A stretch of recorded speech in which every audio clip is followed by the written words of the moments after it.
하나님 말씀 베드로전서 5장입니다. 5장 1절에서 14절까지를 함께 합독하시겠습니다. 함께요. 너희 중 장로들에게 권하노니 나는 함께 장로된 자요 그리스도의 고난의 증인이요 나타날 영광에 참여할지 아니라 너희 중에 있는 하나님의 양무리를 치되 억지로 하지 말고 하나님의 뜻을 따라 자원함으로 하며 더러운 이득을 위하여 하지 말고 기꺼이 하며 맡은 자들에게 주장하는 자세를 하지 말고 양무리의 본이 되라.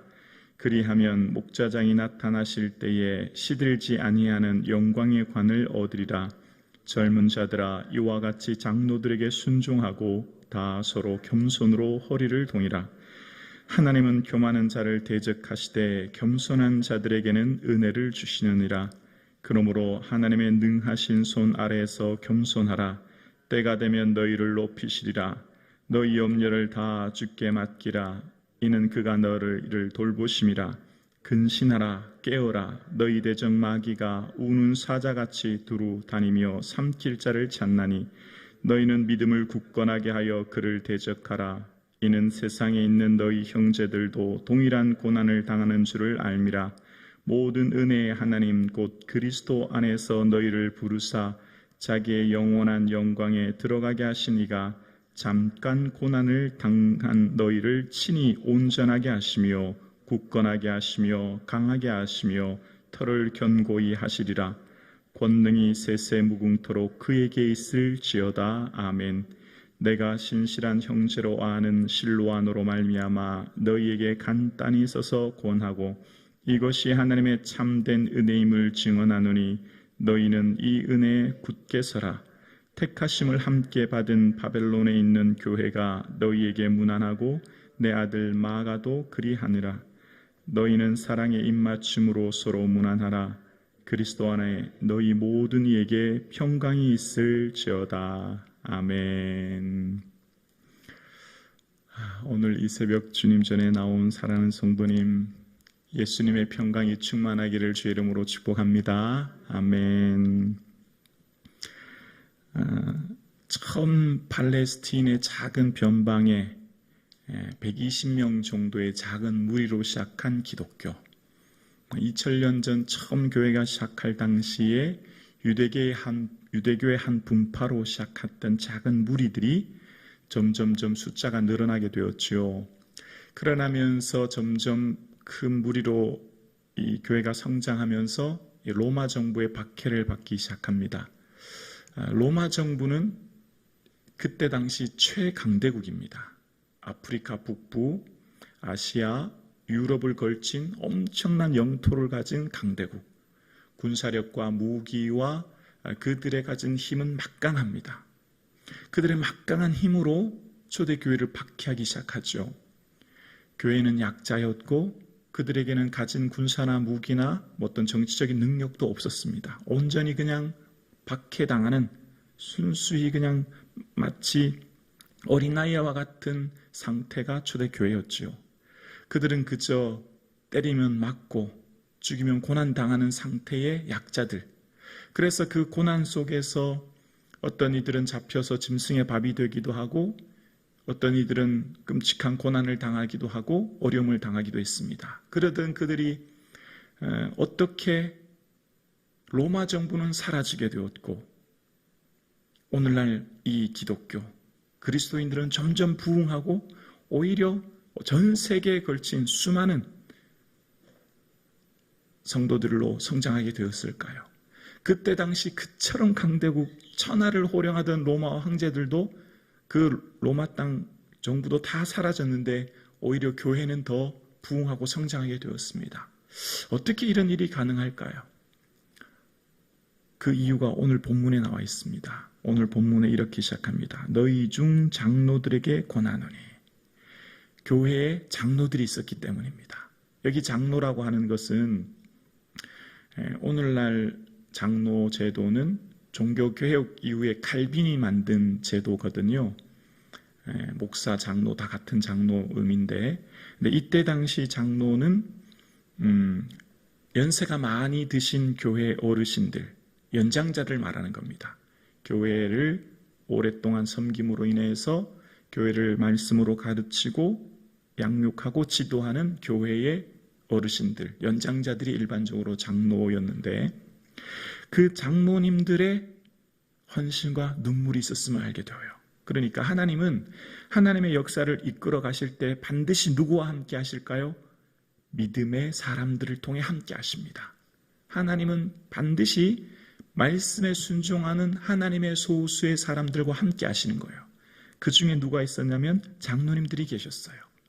어떤 장로님이었냐면 나는 함께 장로된 자요 그리스도의 고난의 증인이요 나타날 영광에 참여할 자니라. 자, 베드로가 지금 어떻게 자기를 소개하냐면 베드로는 당당히 사도입니다. 이때 당시 사도는 소수였고 장로는 다수였습니다. 사도가 된다고 하는 것은 특별한 특권을 가진 특별한 은혜를 입은 사람이었죠. 근데 베드로는 결코 자기를 나는 사도요라고 말하지 않아요. 그는 수제자였지 않습니까? 그는 제자요 사도임에도 불구하고 그렇게 자신을 말하지 않고 자신을 낮춰서 초대교회에 흩어져 있는 5교회 성도들, 교회를 섬기는 장로님들에게 나는 당신들과 같이 장로입니다 라고 자신을 낮추면서 이야기하기를 뭐라고 하냐면 그리스도의 고난에 뭐라고요? 증인이래요. 자, 여기 증인이란 말은 법적인 의미가 있어요. 법적인 의미로 증인이란 말도 있지만 또 다른 의미로는 순교자라는 말이 있어요. 순교자. 성령을 받으면 증인된다고 했죠. 성령을 임재와 권능을 받으면 증인된다고 했죠. 그 증인은 동시에 순교자가 된다는 거예요. 나는 그리스도의 고난의 순교자, 이제 나는 곧 하나님 나라를 바라보며 하나님의 고난 속에 순교를 감당할 자로 고백하는 거예요. 이후에 베드로는 십자가를 거꾸로 지지 않습니까? 그러면서 나타날 영광에 참여할 자, 예수 그리스도의 그 영원한 영광 중에 참여할 자로 소개하는 것입니다. 그러니까 장로님들은 뭐 하는 일이라고요? 순교하는 일이 장로님들이 해야 될 일이에요. 그러니까 베드로는 비유적으로 얘기하는 거죠. 나는 예수 그리스도를 위해 이제 곧 순교할 것입니다. 무슨 말이죠? 여러분도 주님을 위해 삶을 들여 헌신하며 순교하셔야 됩니다. 그게 담겨져 있는 거지요. 그럴 때 하나님의 영광에 참여하게 된다는 거예요. 그러면서 장로님들은 교회를 어떻게 섬겨야 된다고요? 2절입니다. 너희 중에 있는 하나님의 양무리를 치되 억지로 하지 말고 하나님의 뜻을 따라 자원함으로 하며 더러운 이득을 위하여 하지 말고 기꺼이 하며. 장로님들이 해야 될 중요한 자세가 뭐라고요?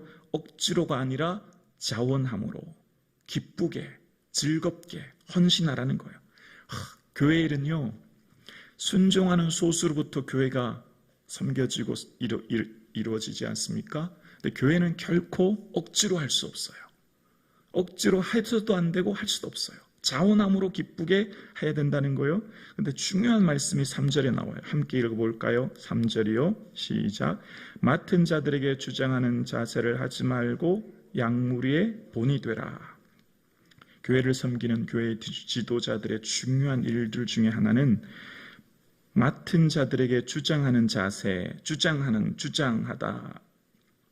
여기 원어의 뜻을 봤더니 주인 노릇하다 하다, 이런 의미가 있어요. 주인 노릇하다. 그러니까 맡은 자들에게 주인 노릇하는 자세로 하지 말고 양무리에 뭐가 되라고요? 본이 되라. 여기 본은 이제 모범이란 의미가 있는데 원어적으로 보면 이 티포스란 단어는 맞은 자리, 흔적, 이런 의미예요. 흔적. 자, 이 맞은 자리, 흔적이라는 티포스라고 하는 의미는 어디서 유래되었냐면 팁토라고 하는 원어에서 나왔는데, 이 팁토라고 하는 원어는 때리다, 치다라는 단어에서 나왔어요. 자, 무슨 말이죠? 나에게는 너무 많이 맞고 너무 많이 상처받은 고통의 상처의 고난의 흔적이 있어야 된다는 거예요. 예수 그리스도를 위한 고난의 흔적이 있는 사람이 장로라는 거예요. 그러니까 모범이라고 하는 것은, 여기 모범은 뭐죠? 고난의 흔적, 맞은 자리, 맞아서 상처받고 고난받은, 주를 위해 삶을 들여 헌신함으로 로마 정부로부터의 그 끔찍한 고난의 현장 가운데 내게는 이런 고난의 흔적이 있다. 마치 사도 바울이 고백했던 것처럼 그런 고백을 하는 거예요. 장로는 어떤 일이라고요? 너무나 많은 고난의 흔적을 소유한 자들이 장로님이라는 거예요. 장로님들은 주를 위해 맞은 흔적으로 고통받고 상처받은 아픔의 흔적을 가진 사람이 장로요. 그것이 바로 성도들을 향해 섬기는 자세가 되어야 된다는 것입니다. 그러니까 이 3절을 제가 이렇게 의역해 보았습니다.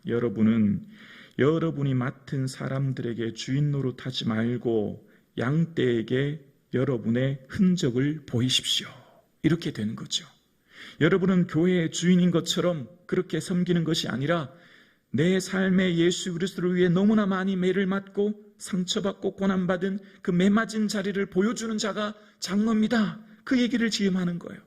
그러니까 로마 정부가 강력하고 군사와 무기와 그때 당시 어떤 나라도 로마 정부를 맞대항할 수 없었던 그 정부를 무너뜨린 것은 바로 이런 희생하는 장로님들, 주를 위해 헌신하는 장로님들, 어떻게 해요? 매를 맞고 고난받고 상처받은 가운데서도 증인되는 것, 증인은 다른 말로 순교하는 것, 주를 위해 생명을 드리는 삶, 그들이 있었기 때문에 그 교회들이 지켜지게 되었고 그 교회들이 오늘날도 이렇게 성장하게 된 거죠.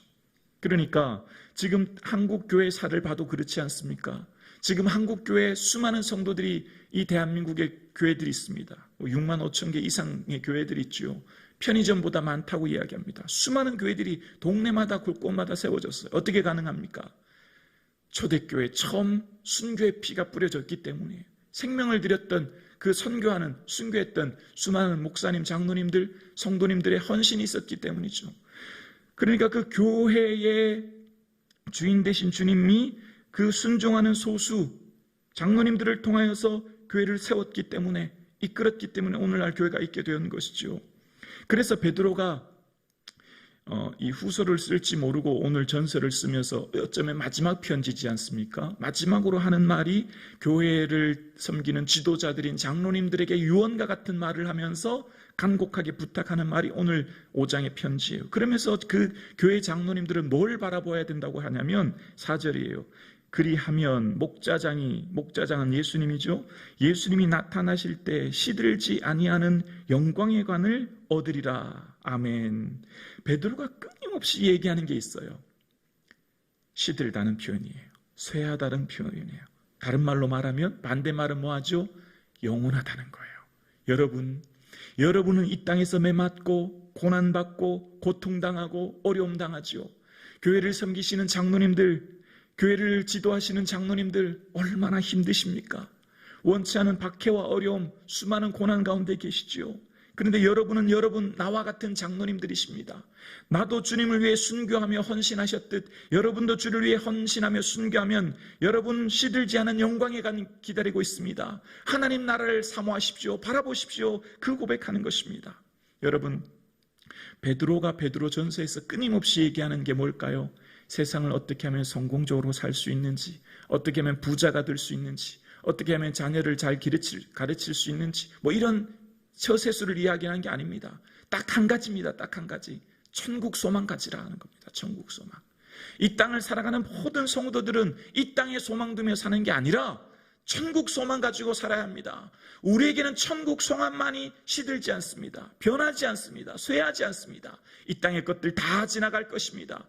푸른 마르고 꽃은 시든 것처럼 이 땅의 것들 다 지나갑니다. 천국 소망 바라보십시오. 영원한 영광의 간을 바라보십시오. 그 고백하는 것입니다. 오늘 새벽 예배 드리시는 사랑하는 성도님, 이 땅에 소망 두지 말고 하나님 나라 소망 둘 수 있기를 주의 이름으로 축원합니다. 그럴 때 이 세상에 살아가는 것이 근심될 수 있어요. 7절입니다. 너희 염려를 다 주께 맡기라. 이는 그가 너희를 돌보심이라. 이 세상을 살아가는 것, 어쩌면 초대교회 하루하루가 근심되었을 것입니다. 예수 믿는다는 것 자체가 그날부로 어쩌면 생명을 내놓아야 되기 때문에 모든 사람들이 의심을 해야 되게 돼 있을 것이고, 먹는 음식도 의심해야 될 것이고, 잠 한 번 편히 못 잘 것이고, 내 아이들, 내 아내, 내 가정 언제 어떻게 될지 모르는 두려움 가운데 먼저 초대교회에 먼저 끌려가서 순교한 성도가 함께 믿었던 성도들을 누구누구다 고백하는 순간 어느 한순간 우리 집 전체가 로마 정부에 끌려가야 되는 극심한 두려움 속에 살아갑니다. 오늘이 마지막이 될 수 있다고 하는 늘 두려움, 그 극심한 공포, 내일이 확정되어지지 않은 염려 속에 그들은 살아갑니다. 그 극심한 고통 속에 말합니다. 염려를 다 주께 맡기라. 염려로 원어의 뜻은요, 나누다는 의미가 있어요. 나누다. 내가 그냥 예수 믿는 거 포기할까? 나 그냥 이 땅에서 그냥 부귀영화 누리며 살까? 나 그냥 예수 안 믿는다고 할까? 나 그냥 이 믿음 신앙 버릴까? 마음이 나뉘는 거예요. 나뉘는 거. 아마 예수 믿는 사람은 하루 끊임없이 이 갈등하지 않았을까요? 오늘날 내가 예수만 안 믿으면, 내가 배교만 하면 이 땅에서 편하게 살 수 있어요. 내 자식들, 내 자녀들, 내 가정 지킬 수 있어요. 아마 하루에 수십 번 그런 고민하지 않았겠습니까? 그냥 배교하면서 이 땅에서 편하게 살까? 마음이 나뉘는 거예요. 끊임없이. 그런 자들에게 여러분 염려하지 마십시오. 마음을 나누지 마십시오. 주님께서 여러분을 돌보십니다. 함께 하십니다. 그러면서 이야기합니다. 9절 10절 8절에서 10절입니다. 근신하라 깨어라 너희 대적 마귀가 우는 사자같이 두루다니며 삼킬 자를 찾나니 너희는 믿음을 굳건하게 하여 그를 대적하라. 이는 세상에 있는 너희 형제들도 동일한 고난을 당하는 줄 알미라. 여러분 깨어 기도하셔야 됩니다. 여러분 마음이 나뉠 때 내가 신앙 벗어버릴까? 배교할까? 그냥 믿음 버려버리고 이 땅에 소망 두고 편하게 살까? 마음이 나뉠 때 그 시험, 사탄의 시험이 여러분을 유혹할 때 마귀라는 단어 밑에 관주해 보면 회방자라고 하지 않습니까? 여러분 마음을 회방하고 여러분 마음 나누게 할 때 깨어있어 기도해야 됩니다. 믿음의 선배들도 동일한 고난받았습니다. 그러면서 베드로가 놀라운 이야기를 합니다. 여러분은 여러분이 지키는 게 아니에요. 하나님이 지켜주세요 라고 하면서 10절 말씀 함께 고백할까요? 시작. 모든 은혜의 하나님 곧 그리스도 안에서 너희를 부르사 자기의 영원한 영광에 들어가 계시니가 잠깐 고난을 당한 너희를 친히 온전하게 하시며 굳건하게 하시며 강하게 하시며 터를 견고히 하시리라. 아멘. 여러분 마음이 나뉘시고 두렵고 근심되고 불안하십니까? 그러나 걱정하지 마십시오. 여러분은 하나님께서 자기의 영원한 영광에 들어가게 하신 이 하나님이 여러분을 잠깐 근심당하는 여러분을 온전하게 하시고 굳게 하시고 강하게 하시고 털을 견고히 하게 하실 것입니다. 할렐루야. 베드로가 마지막 유언처럼 고백하는 초대교회 성도님들에게, 장로님들에게 말합니다. 장로님들, 교회 섬기는 게 얼마나 어려우십니까? 믿음 지키는 것이 얼마나 어려우십니까? 그러나 여러분 걱정하지 마십시오. 은혜의 하나님께서, 영광의 주님께서 여러분을 온전하게 하시고 굳건하게 하시고 강하게 하시고 털을 견고하게 하십니다 라고 고백하고 있는 것입니다. 살아보면 어떻습니까? 아무리 생각해도 내 믿음 내가 지킬 수 없어요. 하나님이 지켜주신 줄로 믿습니다. 하나님이 하신 거예요. 그러니까 다시 보면 초대교회 성도들이 박해 속에 그 지하 카타콤 속에 수백 년 동안 빛을 보지 못하고 살아가면서 생명과 자신의 모든 것을 잃어버리면서 지킬 수 있었던 것 하나님이 지켜주신 거지요. 하나님 그 믿음 지켜주신 거예요. 굳건하게 하시고 강하게 하시고 털을 견고히, 그 믿음의 털을 견고히 하셨기에 그들이 서 있었던 것이죠. 오늘 살아가는 이 새벽 예배 드리시는 사랑하는 성도님, 오직 주님께 의탁하고 주님께 맡기고 주의 은혜를 구하는 저와 여러분 되기를 주의 이름으로 축원합니다. 교회를 섬기면서도 직장생활 하면서도 우리의 삶을 살아가는 것에도 모든 일들이 주님께서 여러분을 강하게 하시며 굳건하게 하시며 털을 견고히 하실 줄로 믿습니다. 기도드리겠습니다.